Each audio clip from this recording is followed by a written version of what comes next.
বন্ধুসকল যিহেতু আপোনালোকে জিকা ভোলৰ খেতি কৰিছে গতিকে এই খেতিবিলাকৰ যেতিয়া গজালি ওলাব বীজৰ পৰা গজালি ওলাব সেইখিনি সময়ত আপোনালোকে কি পৰিচৰ্যা কৰিব তাৰ কাৰণে সৰুকৈ এটা ভিডিঅ' মই প্ৰস্তুত কৰিলোঁ তে কি হ'ব বন্ধুসকল যেতিয়া আপোনালোকৰ গছবিলাক এনেকুৱা হ'ব বেছি ডাঙৰ নহয় দুপাত বা তিনিপাত এনেকুৱা হ'ব সেইখিনি সময়ত আপোনালোকে বিশেষ তেনেকুৱা কীটনাশক বা ভেকুৰনাশক স্প্ৰে কৰাৰ দৰকাৰ নাই আপোনালোকে একেবাৰে কম দামী ভেকুৰনাশক আপোনালোকে চাপ ল'ব পাৰে চাপত কাৰ্বনডিজিম আৰু মেনকজেব আছে গতিকে হেতু লৈ ল'ব আৰু আপোনালোকে কীটনাশক হিচাপে একট্ৰা ল'ব পাৰে বা ইক্কা ল'ব পাৰে বা আপোনালোকে এডমিয়াৰ ল'ব পাৰে য'ত ইমিডাক্ল'পিড থাকিব এই ধৰণৰ কীটনাশকবিলাক আপোনালোকে ব্যৱহাৰ কৰিব কম দামৰ ভিতৰত আৰু কি বন্ধুসকল যেতিয়া গছবিলাক এনেকুৱা হৈ থাকিব এইখিনি সৰু হৈ থাকিব এইখিনি সময়ত কিন্তু ৰেড বিটেল পাম্পকিন যোনটো পোক হয় সেই পোকটোৱে কিন্তু পাতবিলাক হয়তো খাই শেষ কৰিব যাতে সেই খাব নোৱাৰে বা গছবিলাক যাতে ভালকৈ ডাঙৰ হ'ব পাৰে তাৰ কাৰণে আপোনালোকে সেইখিনি কৰিব আৰু কাৰ্বনডিজিম আৰু মেনকজেবৰ যোনটো মিশ্ৰণ বা ভেকুৰনাশক হিচাপে আপোনালোকে ব্যৱহাৰ কৰিব চাপটো সেইটো ব্যৱহাৰ কৰিলে কি যোনটো কিছুমান কি হয় এই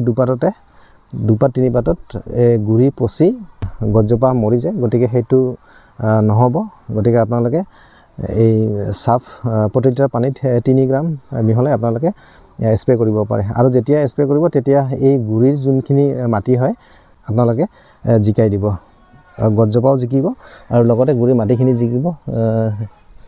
গুৰিৰ মাটিখিনি জিকিলে কি হ'ব যোনটো ভেঁকুৰৰ আক্ৰমণ হ'ব পৰা ভেঁকুৰৰ আক্ৰমণ সেইটো নহ'ব আৰু গছবিলাক ধুনীয়াকৈ ডাঙৰ হ'ব আৰু সেইখিনি আৰু কি হ'ব বন্ধুসকল যেতিয়া অলপ ডাঙৰ হ'ব গছবিলাক আপোনালোকে কি কৰিব মই আপোনালোকক কৈ আছোঁ তেতিয়া জিকা ভোলৰ গছবিলাক আপোনালোকৰ এনেকুৱা হ'ব এনেকুৱা এটা পৰ্যায় আহি যাব আগবিলাক এনেকৈ ওলাব আৰু যেতিয়া আপোনাৰ গছবিলাক হয়তো পোক পৰে নধৰিব কোনো বেমাৰ নধৰিব তেতিয়া দেখিব যে কম দিনৰ ভিতৰত এনেকৈ পোখা মেলিব আগ মেলিব আৰু এইখিনিত আপোনালোকে এই সময়ত কিন্তু আপোনালোকে কৃষক বন্ধুসকল যদি আপোনালোকে যেতিয়া বীজ ৰোপণ কৰিছিল তেতিয়া যদি কমকৈ সাৰ প্ৰয়োগ কৰিছে এইখিনি সময়ত আপোনালোকে কি কৰিব চাৰ্কেল বনাই আপোনালোকে সাৰ খুৱাব আৰু সাৰ হিচাপে আপোনালোকে DAP ল'ব পাৰে DAP যদি আপোনালোকে 5 কেজি লয় তাতে 2.5 কেজি আপোনালোকে পটাছ ল'ব আৰু তাৰ লগত আপোনালোকে যিবিলাক মাটিত দিয়া যিবিলাক সয়েল হয় এই সয়েল আপোনালোকে প্ৰায় 0.5 কেজি লৈ ল'ব 5 কেজি হিচাপত গতিকে আপোনালোকে যদি 10 কেজি লয় তাতে 1 কেজি সয়েল মিক্স কৰিব আৰু মাটিত মিহলা 14% যোনটো বৰণ সেই বৰণ আপোনালোকে 5 কেজি DAPত আপোনালোকে কমাও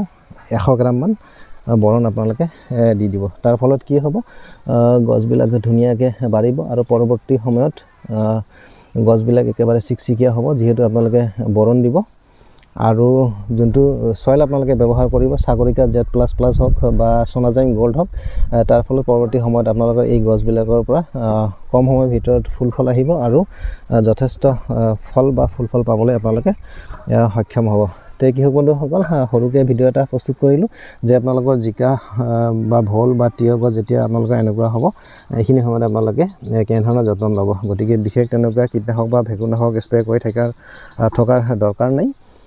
সৰু সময়ত আৰু পৰৱৰ্তী সময়ত কি বেমাৰ আহিব পাৰে মই পৰৱৰ্তী ভিডিঅ'ত মই আপোনালোকক অৱগত কৰাম তে কি হ'ব বন্ধুসকল কোনোবা যদি নতুনকৈ মোৰ চেনেলৰ ভিডিঅ' চাই আছে মোৰ চেনেলটো ছাবস্ক্ৰাইব কৰি ৰাখিব খেতি সন্দৰ্ভীয় এনেকুৱা বিভিন্ন তথ্য জনাৰ কাৰণে তে কি হ'ব বন্ধুসকল আজিলৈ ভিডিঅ'টো ইমানে ধন্যবাদ